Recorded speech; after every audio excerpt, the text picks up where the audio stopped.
নমস্কার, আমি দীপান্বিতা আবারও একটি রেসিপি নিয়ে হাজির হলাম আপনাদের কাছে। আজকের রেসিপি মিষ্টি মুড়ি।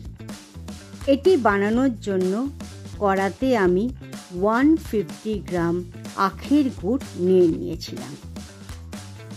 তাতে 2 থেকে 3 টেবিল স্পুন জল যোগ করেছি।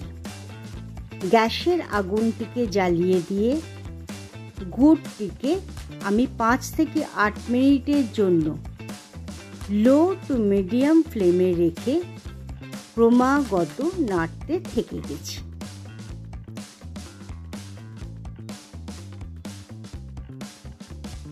এরপর গুড়টিকে চেক করবার জন্য আমি একটি বাটিতে জল নিয়েছি। তাতে 1-2 ড্রপ আমি গুড় যোগ করে যখন দেখলাম হাতের সাহায্যে সেটাকে একটা বল বানিয়ে দেওয়া যাচ্ছে, তখন গুড়টি রেডি হয়ে গেছে। এরপর সেই গুড়ের মধ্যে 250 গ্রাম মুড়িকে ধীরে ধীরে, একসাথে নয়, অল্প অল্প করে দিতে থাকবেন আর মেশাতে থাকবেন। এইভাবে মুড়িগুলিকে সমস্ত মেশানো হয়ে গেলে সেটিকে ঠান্ডা হবার জন্য রেখে দেবেন।